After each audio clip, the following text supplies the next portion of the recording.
सभी को हरिओम। आरंभ करते हैं पाठ संख्या 7। आज हम काल पुरुष की पत्रिका से मानव अंगों का विचार करेंगे। आपने और हमने महाभारत में देखा है कि जब भगवान श्री कृष्ण अर्जुन को गीता का उपदेश दे रहे थे, उस समय उन्होंने अर्जुन को अपने विराट रूप के दर्शन दिए थे। हमारे बहुत से ऋषि मुनि और विद्वान काल पुरुष की पत्रिका को भगवान विष्णु से संबंध जोड़ते हैं और शिव महापुराण में हमारे बहुत से ऋषि मुनि और महापुरुष इसे भगवान रुद्र के साथ संबंध जोड़ते हैं। भगवान तो सभी एक हैं, उन्हीं के द्वारा निर्मित हम मानव अंगों पर आज चर्चा आरंभ करते हैं। मैंने आपके सामने पत्रिका बना रखी है। अब अगर मैं यहाँ पर 1 नंबर लिख देता हूँ तो आप कहेंगे कि ये मेष लगन की पत्रिका बन गई है, जबकि आप जानते हैं कि मेष लगन की पत्रिका और काल पुरुष की पत्रिका दोनों ही 1 नंबर से ही बनती हैं। इसलिए लोग इसे मेष लगन की पत्रिका या फिर काल पुरुष की पत्रिका भी कहते हैं। तो अब हम एक पत्रिका बना लेते हैं। सभी भावों में अंकों को विराजमान करना आपको भी आता है। इस तरह से घड़ी की विपरीत दिशा में मैं सभी राशियों के अंकों को विराजमान कर रहा हूं। मैंने इस तरह से 12 भावों को अंकित कर दिया है। अब हम पहले घर या पहला भाव या पहली राशि से अपने सिर का विचार करते हैं। मैं आपके सामने खड़ा हूं और अगर आप पत्रिका को देख रहे हैं तो मेरा सिर जैसे 1 नंबर की तरफ ही लग रहा है, मतलब कि सेंटर पॉइंट पे। इसे हम अपने शरीर से भी तुलना करके समझ सकते हैं। अगर आप लोग भी अपने शरीर से तुलना करके समझेंगे तो ज़्यादा अच्छे से और बेहतर समझेंगे। तो मैं 1 नंबर पे यहाँ सिर लिख रहा हूँ। अगर हमारे सिर से संबंधित कोई भी समस्या या परेशानी आती है तो हमें कुंडली का पहला भाव और 1 नंबर राशि पत्रिका में जहां पर भी विराजमान होगी उसे देखेंगे। इन दोनों का विचार करने से हम सिर से संबंधित समस्या को समझ पाएंगे। तो 1 नंबर से हम सिर का विचार करते हैं। अब दूसरे घर से हम अपने चेहरे का विचार करते हैं। तो यहां पे मैं चेहरा लिख दे रहा हूं और साथ में लिख रहा हूं हमारी दाईं आंख। दूसरे घर से हम अपने चेहरे का विचार करते हैं। हमारे चेहरे में हमारे गाल, नाक, आंखें, कान और हमारे मुंह के अंदर का भाग और गर्दन तक के हिस्से को हम 2 नंबर भाव या 2 नंबर राशि से देखेंगे। पत्रिका में कहीं पर भी दूसरा भाव और 2 नंबर राशि कहीं पर भी विराजमान होगी और अगर हमें अपने मुख से संबंधित किसी भी समस्या को समझना है तो हम दूसरा भाव और 2 नंबर राशि को देखेंगे। अब मैंने यहाँ पे दाईं आंख लिखा है। अब हमारे पूरे मुख में तो 2 आंखें हैं, मगर हम दूसरे घर से अपनी दाईं आंख का विचार करते हैं। बाईं आंख का विचार दूसरे घर से नहीं किया जाता है। अभी हम आगे समझेंगे कि बाईं आंख का विचार किस घर से किया जाता है। अब हमारे तीसरे घर से हम अपनी भुजाओं की बात करते हैं।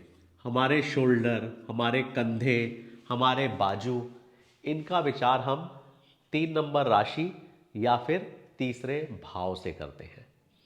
जो हमारे ये शोल्डर हैं, हमारी बाजू हैं, अब आप कहेंगे दायां बाजू के बायां बाजू, राइट हैंड या लेफ्ट हैंड, तो दोनों हाथों की बात हो रही है। तीसरे घर से या 3 नंबर राशि पत्रिका में जहां पर भी विराजमान होगी उससे हम अपनी भुजाओं को, शोल्डर को, कंधों की बात करेंगे। अब 4 नंबर घर, इससे हम अपनी गर्दन के नीचे का हिस्सा और छाती तक के हिस्से को हम चौथे भाव से देखते हैं। तो यहां पर मैं छाती या सीना लिख दूं। मैंने चौथे घर पे छाती या सीना लिखा है। गर्दन के नीचे का हिस्सा और छाती तक के हिस्से को हम 4 नंबर भाव या फिर पत्रिका में जहां पर भी 4 नंबर राशि विराजमान होगी उससे देखेंगे तो हमें अपनी छाती से संबंधित समस्या का समाधान मिलेगा। अब 5 नंबर घर से हम अपने पेट के ऊपरी भाग का विचार करते हैं। छाती से नीचे का भाग और पेट से ऊपर का भाग। तो पेट के ऊपरी भाग का विचार हम 5 नंबर घर से करते हैं। पेट के ऊपरी भाग का विचार, अगर हमारे इतने हिस्से में कोई भी समस्या होगी तो हम 5वां घर और 5 नंबर राशि को देखेंगे।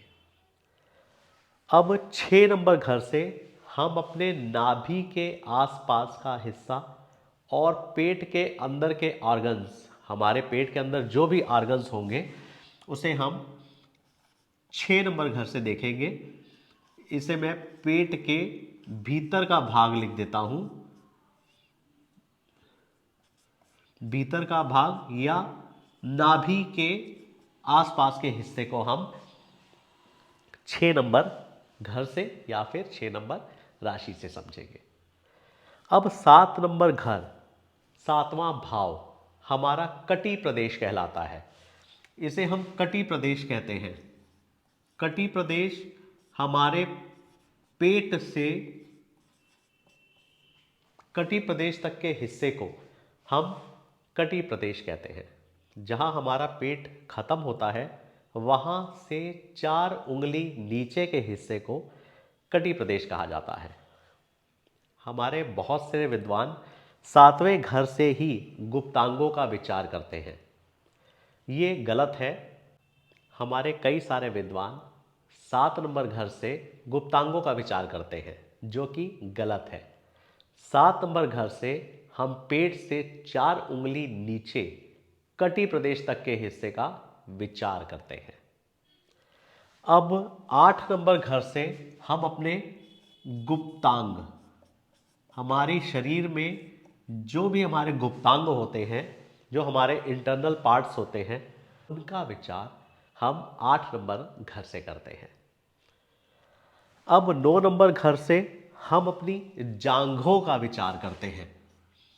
आप अगर समझ पा रहे हो, अपने शरीर से आप तुलना कर रहे हो, तो आप देख रहे हैं मेरे सिर, आंख, भुजा, छाती, पेट, धीरे धीरे धीरे धीरे मैं बॉडी के नीचे के हिस्से की तरफ बढ़ रहा हूं। 9 नंबर घर से हम अपनी जांघों का विचार करते हैं। आपने महाभारत में देखा था कि भीम जी ने सुयोधन जी की जांघों पर वार किया था और उनकी जांघों को तोड़ दिया था। एक छोटी सी याददाश्त के लिए कि हमें 9th हाउस से जांघों को देखना है, तो शायद ये स्टोरी साथ में जुड़े तो आपको याद रहे, इसलिए छोटा सा एग्जाम्पल साथ में दे रहा हूँ।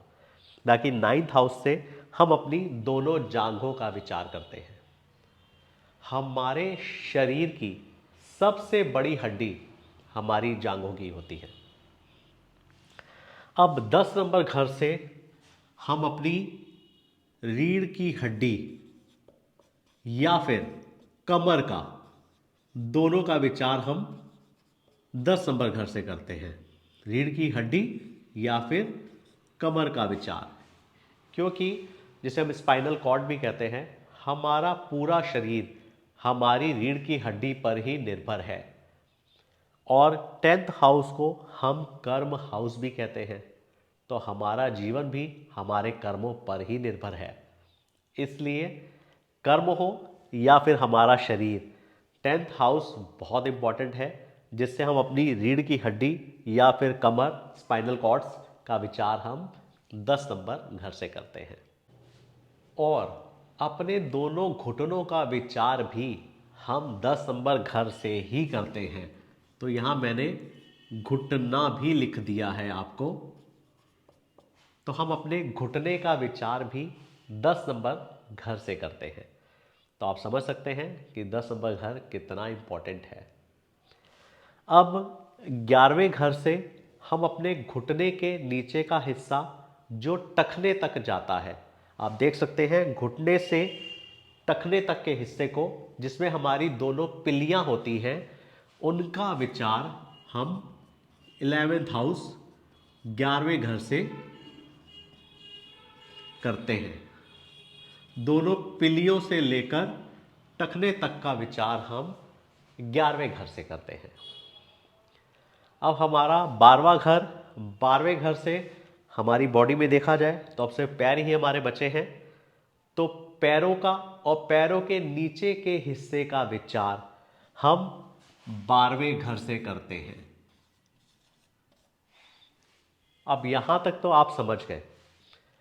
अब आपने देखा हमारी बाईं आंख, मैंने आपको बताया था अपनी दाईं आंख का विचार हम दूसरे घर से करते हैं, और उसी तरह से हम अपनी बाईं आंख का विचार हम 12वें घर से करते हैं। तो ये थोड़ा सा आपको याद रखना है कि अगर हम अपनी बाईं आंख के विचार की बात करेंगे तो हमें 12वां घर देखना है, और अगर हम अपनी दाईं आंख की बात कर रहे हैं तो हमें दूसरा घर देखना है। अब एक छोटी सी जानकारी आपको और देनी शेष है, उसे भी आपके साथ साझा कर लेता हूं।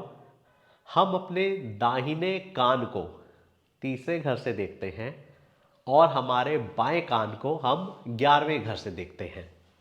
ये मैंने आपको जान के लास्ट में बता रहा हूं कि ताकि आपको ध्यान में रहे कि हमको तीसरे घर से अपने दाहिने कान और 11 नंबर घर से अपने बाएं कान का विचार करना है। हमें सिर्फ दूसरे घर से अपनी दाईं आंख का विचार करना है, 12वें घर से अपनी बाईं आंख का विचार करना है, तीसरे घर से हमें अपने दाहिने कान का विचार करना है, और 11 नंबर घर से हमें अपने बाएं कान का विचार करना है। आज हमने 12 के 12 भावों में अपने शरीर के पूरे अंगों को विराजमान किया है। जब कभी हम मेडिकल एस्ट्रोलॉजी की बात करेंगे या अपने शरीर के किसी अंग से संबंधित समस्या की बात करेंगे तो उस समय हमें इनकी विशेष आवश्यकता पड़ेगी, और इसी के अनुसार हम जान पाएंगे कि हमारी बॉडी में किस पार्ट्स में प्रॉब्लम हो रही है या हो सकती है। भविष्य में आपको विश्लेषण करते समय इसमें बहुत सहायता मिलने वाली है, इसलिए इन चीज़ों को आप भूलिएगा नहीं, हर समय दिमाग में रखिएगा कि ताकि प्रिडिक्शन करते समय, फलित करते समय आपको सुविधा हो। आज फिर मैं अपनी वाणी को यहीं पे विराम देता हूँ। आज के लिए इतना ही, फिर मिलते हैं अगले पार्ट में, पार्ट संख्या 8 में। आज के लिए आप सभी को हरि ओम।